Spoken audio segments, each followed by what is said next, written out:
ఒక సింగర్గా స్టార్ట్ చేసి నవ్ యాజ్ ఏ మ్యూజిషియన్, ఒక మ్యూజిక్ డైరెక్టర్గా ముందుకెళ్తూ ఉన్నారు. సో ఈ ట్రాన్స్ఫర్మేషన్ గల కారణం ఏంటి? ఏం లేదండి. చాలా అన్‌ఎక్స్‌పెక్టెడ్. కోవిడ్‌లో ఇంట్లో ఇట్లా చిన్న సెటప్ పెట్టుకొని, మైక్ పెట్టుకొని ఎవరన్నా పాట పాడాలో, లేకపోతే ట్యూన్ పాడాలో అనంటే ఇంట్లోంచే పాడి పంపించేలాగా సెటప్ చేసుకున్న దీనికి వర్క్ అయిపోయిన తర్వాత ఏం చేద్దాం ఈరోజు, ఏం చేద్దాం, సరే ఏదైనా ట్యూన్ చేసుకుందాంలే అని అలా స్టార్ట్ అయ్యి అన్‌ఎక్స్‌పెక్టెడ్‌గా వంశీ అండ్ ప్రశాంత్ వీళ్ళతో నాకు వర్క్ చేసే ఛాన్స్ దొరకడం ఇవన్నీ made me and I enjoyed every part of this ఇదండి. ఓహో! ఇంత బాగుంటుందా అంటే మనం ఒక ట్యూన్ చేయడము, ఆ డైరెక్టర్ వినడము, నచ్చిందని దాన్ని డెవలప్ చేయడము, ఫైనల్గా అది స్క్రీన్ మీద చూడడం, ఇట్స్ చాలా మంచి జర్నీ, చాలా బాగుంది. నేను చాలా ఎంజాయ్ చేస్తున్నా. ఓకే. అంటే మామూలుగా సింగర్ అంటే వస్తాము, ఒక పాట వింటాం, అప్పటికప్పుడు 1 అవర్ 2 అవర్స్ పాడతాము, వెళ్ళిపోతాం, అంతే అసోసియేషన్ ఉండేది సినిమాతో.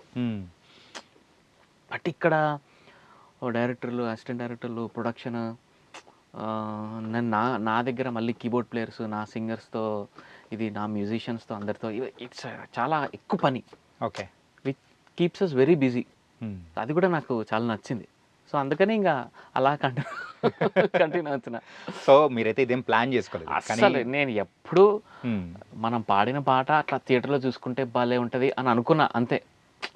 అట్లా ఒక ఫుల్ ఫిలిం నేను హ్యాండిల్ చేస్తానని అసలు అసలు అసలు అన్ఎక్స్పెక్టెడ్ ఇది. అండ్ ఇంకొకటి ఏంటంటే, సో ఎవరైనా కానీ మ్యూజిక్ డైరెక్టర్స్ కావాలంటే అన్ని క్రాఫ్ట్స్, మ్యూజిక్ విషయంలో ఉన్న అన్ని క్రాఫ్ట్స్ మీద పట్టు అనేది కావాలి.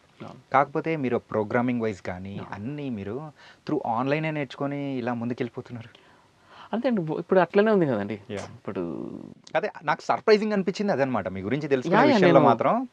మొత్తం అంతా యూట్యూబ్ ట్యూటోరియల్స్ చూడడము, ఆ సాఫ్ట్వేర్లు, అంటే మ్యూజిక్ వచ్చి ట్యూన్ చేయడం ఒకటే కాదు. You have to know the software, you have to ఆ సెషన్స్ ఎట్లా ఎడిట్ చేసుకోవాలో తెలియాలి, ఆ ట్రాక్స్ అన్నీ ఎట్లా సార్ట్ చేసుకోవాలో తెలియాలి. ఎందుకంటే రీ రికార్డింగ్లో ఒక చిన్న చేంజ్, ఒక చిన్న సీన్ అలా ఒక 1-2 సెకండ్స్ ఇలా జరిగింది అనుకోండి, ఆ సెషన్ బద్దలైపోద్ది. ఓకే. అంటే మొత్తం జరిగిపోతాయి, అన్ని మ్యూజిక్ ట్రాక్స్ జరిగిపోతాయి. చాలా పెద్ద పెద్ద ప్రాబ్లం అది. ఒక చిన్న ఎడిట్ వచ్చినా కూడా చాలా పని ఉంటుంది దానికి. మొత్తం డిస్టర్బ్ అయిపోయినట్టే కదా మొత్తం. అది ఏ సీన్కి ఆ మ్యూజిక్ కూర్చోదు, దాన్ని చాలా కష్టం. అది దానికి సాఫ్ట్వేర్ రావాలి, బేసిక్ ప్రోగ్రామింగ్ రావాలి. అంటే బేసిక్ ప్రోగ్రామింగ్ అంటే అట్లీస్ట్ డైరెక్టర్కి ఇనిషియల్ స్క్రాచ్ వర్షన్ మనం వినిపించగలగాలి వితౌట్ స్పెండింగ్ రూపీ. మనమే ప్రోగ్రామ్ చేసి బేసిక్గా ఇలాంటి బీట్ వస్తుంది, ఇలా బీజం వస్తుంది, అవన్నీ చేసుకోగలరు. దట్ అది ఆన్లైన్లో థ్యాంక్ గాడ్ ఇంజనీరింగ్ చదివాను కాబట్టి చాలా ఈజీ అయిపోయింది అవన్నీ నేర్చుకోవడం. ఎంతకు ఇంజనీరింగ్ చేశారు? ఏ branch bro? Computer science. Computer science. అంటే మీకు M1 ఏమన్నా ఇబ్బంది పెట్టిందా? పెట్టింది, మరీ ఫెయిల్ అయినంత ఇబ్బంది ఏం పెట్టలేదు. ఫెయిల్ అయితే ఇబ్బంది ఏం లేదనమాట. ఏం లేదు, ఎవరు ఇంజనీరింగ్ స్టూడెంట్స్ని అడిగినా, ఎందుకోసం అంటే నేను కూడా one of the engineering student. So ఎవరికైనా ఇబ్బంది పెట్టిందా అంటే ఆ టైప్ సబ్జెక్ట్. నాకు ఈడీసీ అనేది బాగా ఇబ్బంది పెట్టింది first year. EDC. Okay. EDC ఒకటి, M1. సో మొత్తానికైతే ఇబ్బంది పెట్టిన సబ్జెక్టులు కూడా కాలేజ్ స్టైల్లో. అండ్ యాజ్ ఎ సింగర్గా సో మీ కెరియర్ అనేది ఎలా మొదలైంది? అంటే సో ఎంకరేజ్ చేసి నువ్వు సింగర్ అయితే బాగుంటారా అని చెప్పిన వాళ్ళు ఎవరు, ఏంటి? నాకు మధు గారు అని మా గురుగారు అండి.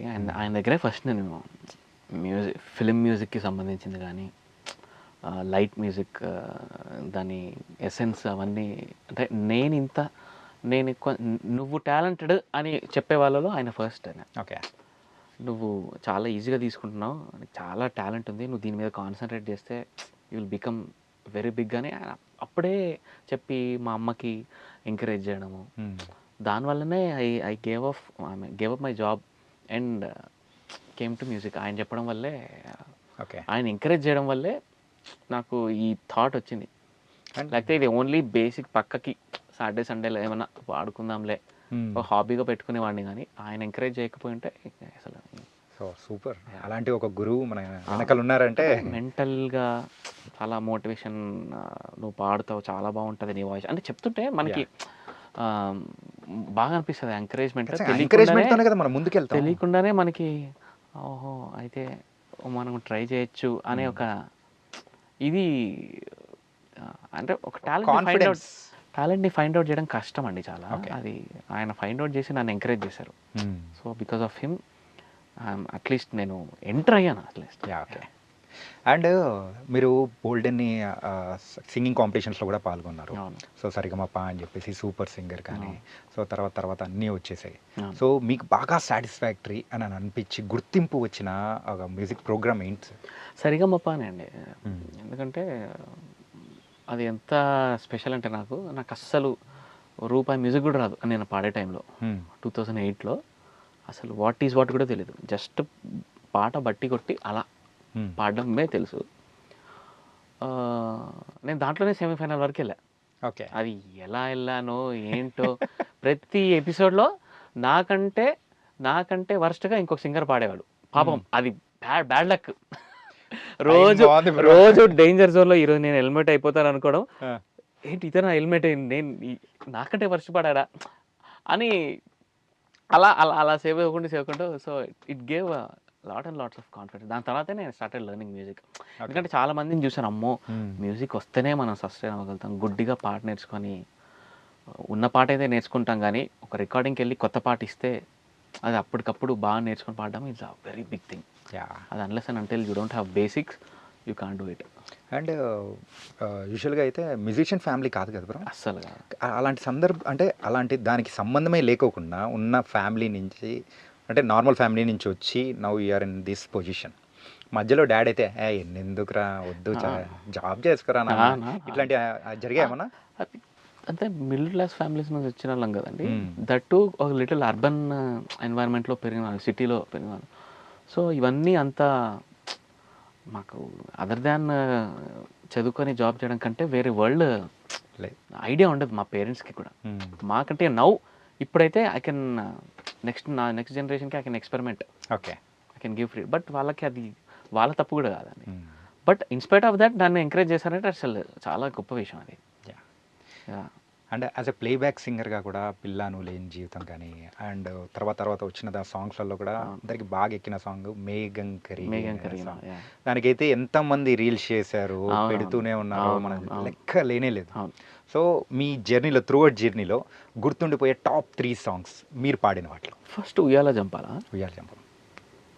పిల్ల నువ్వు లేని జీవితం, రీసెంట్గా వచ్చిన తిరు, అండ్ బేబీలో కూడా ఒక సాంగ్ చాలా బాగుంటుంది, చంటి పిల్లల అని ఒక సాంగ్ ఉంటుంది.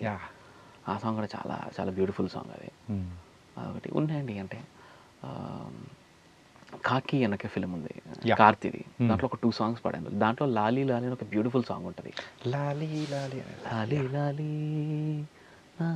జోజో లాలీ, బ్యూటిఫుల్ సాంగ్ అది. మీరు కాకిలో ఇలాంటి సాంగ్స్ బోల్డెన్ని పాడారు, కాకపోతే మీకు బాగా నచ్చిన సాంగ్ మా కోసం ఒకటి పాడితే బాగుంటుంది అనుకుంటున్నాను. మేఘం కరిగే నా పిల్లో పిల్లే, వానే కురిసే నా పిల్లో పిల్లే, కన్నులతో పాడితే నేనేమి చెయ్యనే, కన్ఫ్యూజన్ అయ్యనే లోపలే, మరల నింకనే పెరిగే చనువిదే.